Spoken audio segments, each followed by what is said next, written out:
Hello everyone, I am सिद्धांत। आज का chapter number 9 of module A of ABM और इस चैप्टर का नाम है जीडीपी कंसेप्ट्स।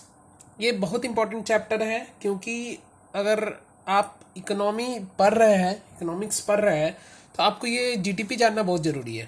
तो जीडीपी क्या होता है पहले हम ये जानेंगे। तो कोई भी जीडीपी हम तीन तरह से उसको मेज़र कर सकते हैं। एक होता है प्रोडक्शन मेथड, एक होता है इनकम मेथड, एक होता है एक्सपेंडिचर मेथड। जो प्रोडक्शन मेथड है, प्रोडक्शन मेथड के हिसाब से ही हमारा जीडीपी का डेफिनेशन आया है। जो जीडीपी का डेफिनेशन हम लोग सुनते हैं, the calculations of all the goods and the services that is produced inside the Indian territory is the GDP. ये हमारा डेफिनेशन है जीडीपी का, और ये डेफिनेशन ये हमारे प्रोडक्शन मेथड से आया है। और दो अनदर टू डिफरेंट मेथड्स है, इनकम एंड एक्सपेंडिचर। तो जीडीपी का बेसिक मतलब क्या है? जीडीपी का ये मतलब है कि हमारे कंट्री में कितनी इनकम या कितने गुड्स एंड सर्विसेज प्रोड्यूस हो रही है, ये जीडीपी बताता है। और अगर हम जीडीपी को एक साल का दूसरे साल से कंपेयर करें, अगर वो बढ़ता है तो वो जीडीपी कहा जाता है कि हमारे कंट्री की ग्रोथ हुई है। तो ये कंट्री के ग्रोथ को, कंट्री के इकोनॉमी को नापने का ये one of the best method है जीडीपी कैलकुलेशन। तो जैसा कि मैंने बताया, ये तीन मेथड होती है इसमें, प्रोडक्शन, इनकम एंड एक्सपेंडिचर। और ये जो डिफिनीशन है प्रोडक्शन मेथड के थ्रू आया है। और जो एक्सपेंडिचर है, एक्सपेंडिचर मेथड जो है, उसमें हमारा रियल जो गवर्नमेंट सेंट्रल स्टैटिस्टिक्सल ऑफिस होती है जो कैलकुलेट करती है, वो मेनली इससे करती है, मतलब एक्सपेंडिचर मेथड से। एक्सपेंडिचर मेथड में क्या होता है वो हम यहाँ देखते हैं। तो एक्सपेंडिचर मेथड में ये फॉर्मूला होता है CIGNX। तो ये CIGNX का क्या मतलब है? और ये जो एक्सपेंडिचर मेथड है, एक्सपेंडिचर का मतलब क्या होता है कि अगर कोई एक्सपेंडिचर कर रहा है तो इसका मतलब वो कुछ कंज्यूम कर रहा है, कुछ पैसा दे रहा है। अगर आप ना कुछ सामान के लिए पैसा देते हैं तो इसका मतलब आप उसको कंज्यूम करेंगे। तो ये कंजम्पशन मेथड इसको कहते हैं। एक्सपेंडिचर मेथड को कंजम्पशन मेथड भी कहते हैं। तो ये जो कैलकुलेट होता है, ये CIGNX इसकी फॉर्मूला होता है। और C stands for consumption. Consumption by whom? By public. Investment, investment by whom? By company और any other entity. G stands for government, expenditure or consumption, anything. और NX stands for import minus export. तो ये हमारा ये expenditure method का formula होता है। एक और मेथड होती है, उस मेथड का नाम है इनकम मेथड। इनकम मेथड में एक WRIP करके वो थिंग होती है जिसको व्रिप बोलते हैं। उसका फुल फॉर्म होता है wages, rent, I for income and P for profit. इससे जो कैलकुलेट करके टोटल हमारा अमाउंट आता है वो भी हमारा जीडीपी बताता है। तो ये तीन मेथड हो गए। अब हम लोग देखेंगे इंपॉर्टेंट थिंग, लाइक जीडीपी आपने बहुत तरह का सुना होगा। जैसे GDP at factor cost, GDP at market cost, gross value added at basic price, net GDP and net depression, GDP and NDP net domestic product, and GNP gross national product. तो ये बहुत सारे टर्म्स है। अब ये सब terms हम लोग देखेंगे ये क्या होता है। सबसे पहले जीडीपी एट फैक्टर कॉस्ट। तो जो भी, जैसे आप कोई इंडस्ट्री चलाते हैं, उस इंडस्ट्री में आपने कुछ सामान बनाया, जैसे कि आप ब्रेड बनाए, तो ब्रेड को बनाने में आपका जितना लागत हुआ वो हुआ जीडीपी एट फैक्टर कॉस्ट। और जीडीपी एट मार्केट कॉस्ट क्या है? और जो जीडीपी एट मार्केट कॉस्ट कैसे निकलेगा? जब वही प्रोडक्ट आप मार्केट में भेज देंगे, और जब वो मार्केट में उतरेगा तो ऐसे ही नहीं उतरेगा, उसमें गवर्नमेंट टैक्स लगाएगी। तो जब गवर्नमेंट टैक्स लगा देगी तो वो जीडीपी एट मार्केट कॉस्ट होता है। तो ऐसा नहीं है कि गवर्नमेंट हर प्रोडक्ट में टैक्स ही लगाती है, कुछ प्रोडक्ट में वो सब्सिडी देती है। मतलब हमारे तरफ से एज ए कंज्यूमर, हम लोग है क्या है, कंज्यूमर है, हमारे तरफ से गवर्नमेंट उस कंपनी को कुछ अमाउंट पे कर देती है ताकि उसका वो सामान का कॉस्ट पहले से कम हो जाए, जितना लागत लगा है उससे भी कम हो जाए। तो वो हमारा जीडीपी एट फैक्टर कॉस्ट में, जीडीपी एट मार्केट कॉस्ट में वो कैलकुलेट होता है। तो अगर हमको फॉर्मूला बताना होगा GDP of GDP at market price कैसे निकलेगा, तो GDP at market price is equal to GDP at the rate factor cost plus the taxes applied by the government minus the subsidies given by the government, तो वो जो निकल के आएगा वो हमारा जीडीपी एट मार्केट प्राइस होगा। I hope आपको समझ में आया होगा। अगर नहीं आया तो ये आप फिर से रिपीट कर लेना, आपको ये समझ में आएगा। तो ये हम देख लिए, ये मैं लिख भी देता हूँ ताकि आपको पता चले। जीडीपी मार्केट प्राइस क्या होता है? GDP factor cost plus taxes minus subsidy. अगर आपको एग्जाम्पल से समझना है, फॉर एग्जाम्पल आपने एक इंडस्ट्री खोला, ब्रेड इंडस्ट्री। ब्रेड इंडस्ट्री का आपकी टोटल लागत 100 रुपया लगी उस ब्रेड बनाने में, और गवर्नमेंट ने 10 रुपया टैक्स ले लिया। तो आप उस मार्केट में बेचने जाएंगे तो आप कितना में बेचेंगे? 110 में बेचेंगे, ताकि आप 110 और कुछ मार्जिन लेके भी भेजेंगे। मान लीजिए आप 120 में ही बेचेंगे, मगर 110 में आप अगर बेचते हैं तो आपका जो लागत कॉस्ट है वो भी निकल जाएगा, और जो टैक्स है जो गवर्नमेंट को देनी है आपको, ये इनडायरेक्ट टैक्स है, तो वो भी कॉस्ट आप इसमें जोड़ेंगे तो 110 रुपया, मगर आपको प्रॉफिट कमाना है तो आप 120 रुपया में इसको बेचेंगे। तो ये 120 रुपया जो हुआ ये हमारा, और ये 110 जो हुआ जीडीपी एट मार्केट प्राइस हुआ। और फॉर एग्जाम्पल अब गवर्नमेंट को लग रहा है कि आप इसको अगर 120 रुपया में बेच रहे हैं तो कोई ना, हमारी जो जनता है वो नहीं इसको खरीदेगी। तो गवर्नमेंट ने बाद में अनाउंस किया कि मैं इसमें 30 रुपया कस्टमर के बिहाफ में ही इस कंपनी को पे करती हूँ। तो ये इसका कॉस्ट क्या हो गया? 90 रुपीज़ हो गया। और जब ये 90 रुपीज़ हो गया तो बहुत सारे लोग इसको खरीदने के लिए जाएंगे। फॉर एग्जाम्पल, इसका बेस्ट एग्जाम्पल अगर आपको ये समझना है तो इलेक्ट्रिक व्हीकल्स, इसमें गवर्नमेंट अभी सब्सिडी दे रही है ताकि इसका कॉस्ट, ओवरऑल कॉस्ट ऐसे ही कम हो जाए, और ना जनता को लगे कि ये कम पैसा में है, ताकि इसको खरीद ले। तो ये टोटल ऐसे ही हमारा इकोनॉमी चलता है। आई होप ये आपको समझ में आ गया होगा अच्छे से। अब हम क्वेश्चन देखेंगे। Okay, the first question is gross national income eight market price is calculated at. ठीक है, तो जैसे कि ये बोल रहा है ग्रॉस नेशनल इनकम, और हमने बताया था जीडीपी 3 तरह से कैलकुलेट होता है, एक प्रोडक्शन, एक इनकम, एक्सपेंडिचर। तो अगर हम सबकी इनकम ले ले तो उससे भी जीडीपी निकलती है। तो अगर GDP at market price plus taxes minus subsidies लेते हैं तो इससे हमारी एक तो जीडीपी इससे पता चल जाएगी, और उसमें अगर compensation to employees plus property income भी डालते हैं तो इससे हमारा ग्रॉस नेशनल इनकम निकल के आ जाता है। ये हमारा फॉर्मूला है, ये आपको एज ए फैक्चुअल आपको ये दिमाग में रखना पड़ेगा, और ये चीज़ आपको समझना पड़ेगा। ये GN ग्रॉस नेशनल इनकम निकालने के लिए GDP at market price plus taxes minus subsidies, यही फॉर्मूला हम लोग पहले भी देखे हैं जब हम फैक्टर कॉस्ट से मार्केट प्राइस निकालते थे। उसी तरह ये निकल के इसमें compensation to employees plus property income add होती है। आपको इसके डेप्थ में नहीं जाना है क्योंकि ये हमारे सिलेबस में नहीं है। जो हमारे सिलेबस में है हमको बस बेसिक पढ़ के जाना है और एग्जाम निकालना है। Next question, investment component in expenditure method of the GDP has. हमने 3 मेथड पढ़ा है जीडीपी निकालने का, एक इनकम, एक प्रोडक्शन, एक एक्सपेंडिचर। तो ये बोल रहा है कि investment component in expenditure method, तो हमने ये देखा था एक्सपेंडिचर मेथड में CIGNX, उसमें ये एक कंपोनेंट था इन्वेस्टमेंट। इस इन्वेस्टमेंट में क्या क्या अलाउड है? ऑप्शन हम देखते हैं। A, capital investment in physical asset such as infrastructure, building, equipment and machinery. Yes, ये अलाउड है। कैपिटल इन्वेस्टमेंट क्या होता है? जो भी आप लॉन्ग टर्म के लिए एसेट खरीदते हैं वो कैपिटल एक्सपेंडिचर या कैपिटल इन्वेस्टमेंट कहलाता है, और जो आप शॉर्ट टर्म के लिए ना एक्सपेंडिचर करते हैं वो हमारा करंट एक्सपेंडिचर और करंट इन्वेस्टमेंट कहलाता है।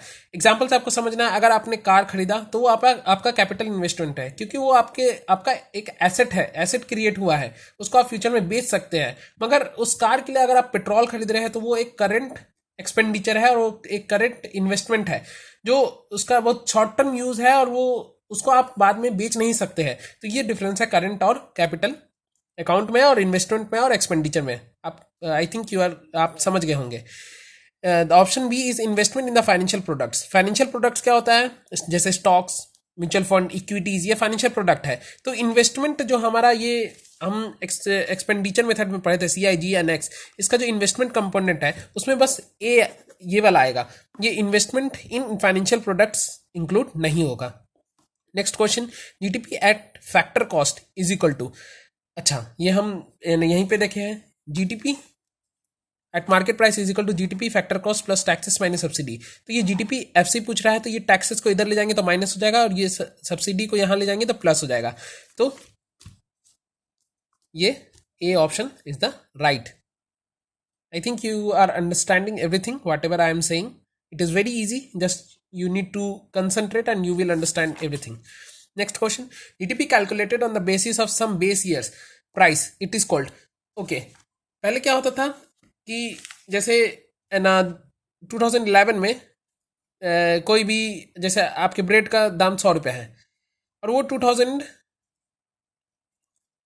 रुपये है और आपने 10 ब्रेड को प्रोड्यूस किया, तो आपका ये जीडीपी 2011 में 1,000 रुपया हुआ. ठीक है. अब 2020 आ गया, आपने 10 ही ब्रेड को प्रोड्यूस किया मगर उसका ब्रेड का दाम 150 रुपया हो गया, तो ये 1500 हो गया. तो जीडीपी यहाँ पे ज़्यादा हो गई मगर हम नंबर ऑफ गुड्स कितना प्रोड्यूस कर रहे हैं उसमें तो कोई इजाफा ही नहीं हुआ, फिर भी हम जीडीपी अपना बढ़ा लिए. तो पहले क्या होता था कि सब ऐसे ही इन्फ्लेशन कर करके अपने जीडीपी सब बढ़ा देते थे. तो उसके बाद से ये बोला गया कि नहीं, आपको एक बेस ईयर चुनना है.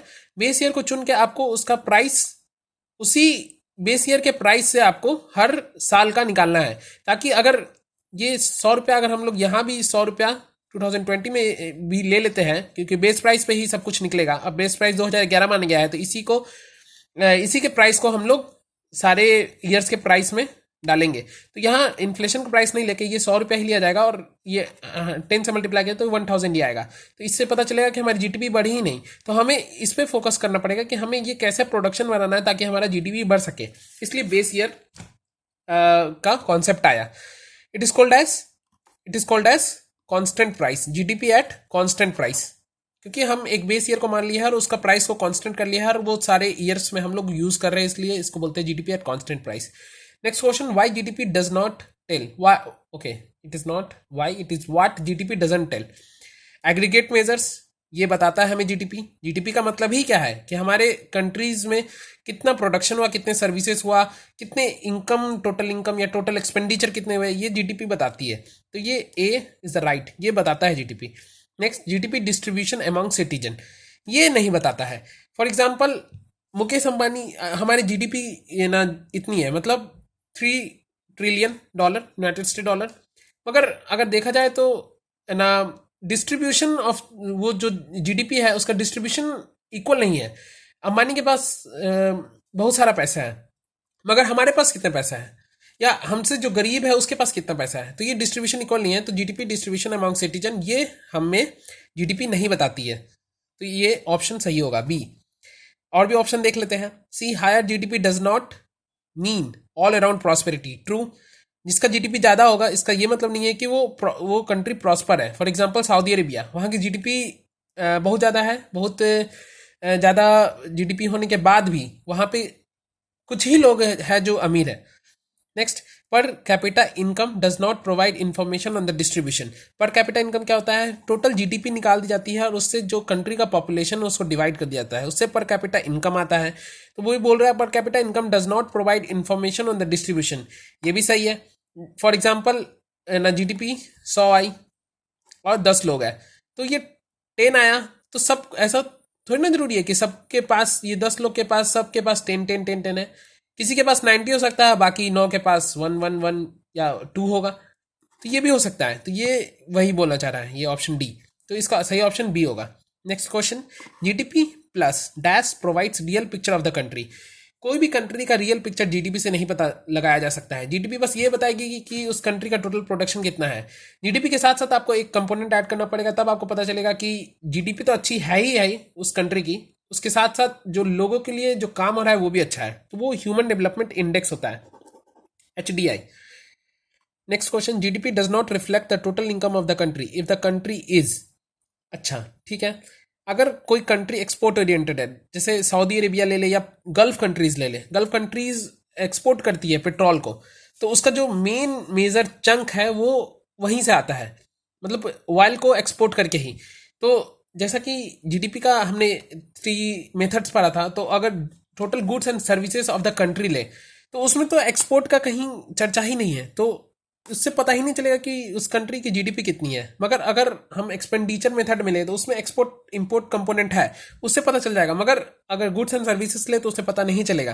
तो GDP does not reflect total income of the country if the country is export oriented. तो ये ऑप्शन ये क्वेश्चन आप इसका ऑप्शन ए होगा। Next question, which one is better? कौन सा जीडीपी नापने के लिए बेटर है? ये जीडीपी बस जीडीपी ही काफ़ी है, या जीडीपी एट मार्केट प्राइस, या जीडीपी एट फैक्टर कॉस्ट, या gross GDP, gross national product? GNP stands for gross national product. तो इसको इसको समझने के लिए पहले हमको एक चीज़ समझना पड़ेगा।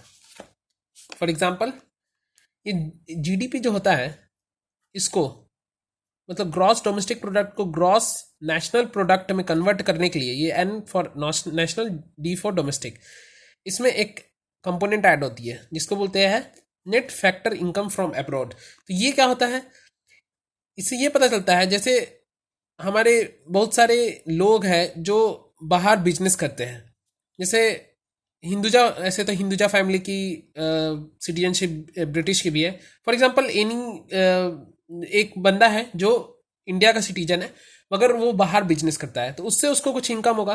अच्छा ठीक है, ये एग्जांपल लेते हैं, जैसे बॉलीवुड में शाहरुख खान बाहर का कोई फिल्म किया, ठीक है, और मान लीजिए ब्रैड पिट इंडिया आके इंडिया में कोई फिल्म किया, तो उससे उससे कुछ कमाई हुई, इससे उसकी कुछ कमाई हुई। तो इस दोनों का जो डिफरेंस होगा, मतलब हमारे बंदे जो बाहर से जाके कमा के आए हैं और ब्रैड पिट जो इंडिया से कमाया है, उसका जो डिफरेंस होगा वो अगर इस जीडीपी में ऐड कर दे तो वो हमारा ग्रॉस नेशनल प्रोडक्ट कहलाएगा। आई होप आपको समझ में आएगा। तो ये कौन सा बेटर होता है? ग्रॉस नेशनल प्रोडक्ट बेटर होता है, क्योंकि ये हमारे सारे सिटीजन का contribution of in the country calculate कर देता है, इसलिए जीएनपी बेटर होता है। Next question, which of the following is term associated with the GDP? Green GDP, orange GDP, yellow GDP, white GDP? इसका आंसर ग्रीन जीडीपी होगा। अगर GDP के साथ साथ आप इन्वायरमेंट का भी केयर करते हैं, इन्वायरमेंट का भी सोच के चलते हैं, तो वो ग्रीन जीडीपी कहलाती है। Next question, new way to calculate GDP through GVA is? तो अब क्या होता था, पहले हम लोग ये समझेंगे जीवीए क्या होता है। GVA stands for gross value added at market price. तो पहले क्या होता था कि जैसे कोई भी कंट्री को अगर अपना ज़्यादा जीडीपी दिखाना है, जैसे बोला जाता है ना कि इंडिया 5th लार्जेस्ट इकोनॉमी है, तो पहले लोग क्या करते थे कि अगर कोई 5th लार्जेस्ट और 4th के आसपास घूम रहा है, तो वो 5th लार्जेस्ट कंट्री वाला क्या करता था कि अपना टैक्स बढ़ा देता था। तो जीडीपी हम लोग पढ़े हैं, जीडीपी एट मार्केट प्राइस हम लोग पढ़े हैं, GDP factor cost plus tax minus subsidy. तो जब वो टैक्स बढ़ा देता था तो उससे क्या होता था, टोटल जीडीपी ही हमारी बढ़ जाती थी, जबकि हमारी नंबर ऑफ प्रोडक्ट जो हम लोग प्रोड्यूस करें वो बढ़ता ही नहीं था, मगर हम लोग टैक्स बढ़ा के पूरा जीडीपी ही बढ़ा देते थे। तो आईएमएफ और वर्ल्ड बैंक आई बोली कि नहीं, ऐसे नहीं चलेगा। तो उसने बोला कि आप जीवीए निकालिए, GVA eight basic price. GVA क्या होता है, जितने भी सेक्टर्स हैं उसका आप अलग अलग कैलकुलेट करिए, और जो फैक्टर कॉस्ट है, जो मतलब आप प्रोडक्शन में जितना आपका कॉस्ट लगा है प्रोडक्शन करने में, उसमें आप प्रोडक्शन उसमें आप प्रोडक्ट टैक्स जोड़िए माइनस प्रोडक्ट सब्सिडीज। मतलब इसका बोलने का ये मतलब था कि आप जब प्रोडक्ट बनाने के बाद जो टैक्स उस पर जोड़ रहे थे, वो टैक्स ना जोड़ के जो आप प्रोसेस ऑफ प्रोडक्शन, जैसे कि आप प्रोसेस ऑफ प्रोडक्शन आप ना ये बना रहे हैं, ब्रेड बना रहे हैं अपने फैक्ट्री में, तो उस प्रोसेस में जो टैक्स लगा है, टैक्स कहाँ कहाँ लग सकता है, कोई भी कॉन्ट्रैक्ट किया हो आपने, ठीक है, या कोई एग्रीमेंट किया हो, उसमें जो टैक्स लगा हो वो टैक्स आप जोड़ सकते हैं। आप प्रोडक्ट पे जब बन गई है उस पर जो गवर्नमेंट टैक्स लगाती है वो नहीं जोड़ना है। तो अगर आप ऐसे जोड़ेंगे तो इसमें बेमानी भी नहीं होगा और सही रियल पिक्चर पता चलेगा। तो ये क्वेश्चन बोल रहा है new way to calculate GDP through GVA is. तो ये कैसे कैलकुलेट होगा, ये कैलकुलेट होगा जीडीपी, तो इसका फॉर्मूला ये होगा GDP GVA gross value added basic price plus product tax minus product subsidies. तो ये इसका फॉर्मूला होगा। ये थोड़ा फैक्चुअल है, ये आपको याद रखना पड़ेगा, ये आप याद रख लीजिएगा। वैसे मैंने समझा दिया है जीवीए क्या होता है। तो दैट्स इट, ये कंप्लीट हुआ। ये थोड़ा लंबा था मगर बहुत इंपॉर्टेंट चैप्टर है, इससे क्वेश्चंस ऐसे ही बनेंगे, और अगर आप ये पूरा सुन लेते हैं तो it will be more than enough.